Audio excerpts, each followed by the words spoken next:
790,000 tonnes of food waste were generated here in Singapore.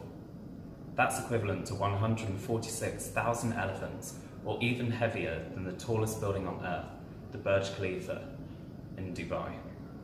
At the packing stage, irregularly shaped or sized foods that do not fit within the packaging are discarded. At retailers, less aesthetic foods are placed at the back of shelves and refrigerators, and are wasted if consumers do not buy them.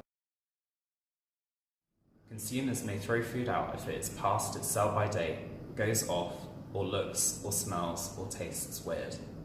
Food wastage releases tons of greenhouse gases into the atmosphere. Consider this. The carbon dioxide emissions of 15% of food waste is enough to account for that of 86,000 cars. In 2014, food waste accounted for 9% of global greenhouse gas emissions. Not only is carbon dioxide released when food waste is burned, decomposing food also releases methane, a more potent greenhouse gas. Just 1 kg of methane is equivalent to releasing 25 kg of carbon dioxide. Also, when food is wasted, so is the water used to produce the food.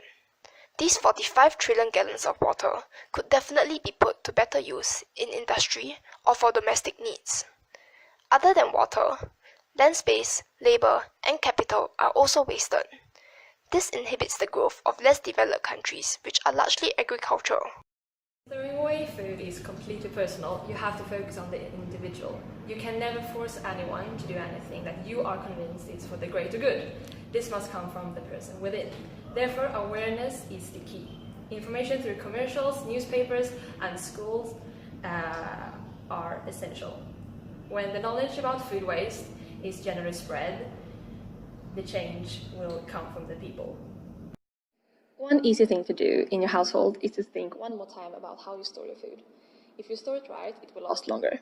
The second thing you can do is actually prepare to cook meals out of the leftovers that you generate during the week. This will reduce the amount of food waste. A third thing you can do is to have your own compost or suggest that the tenant builds one. Out of this, you can grow your own vegetables, and the positive cycle has begun.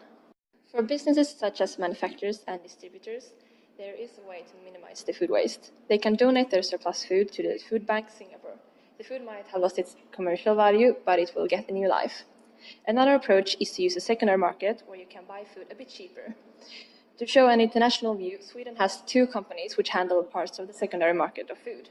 By using either Karma or Matsmart, any business can sell their food that they don't want for any reason, as well as buy food that is of interest. In secondary market, buyers can buy food cheaper, sellers can save money for over-ordered food, and restaurants can reduce food waste. This can be benefit for all of them.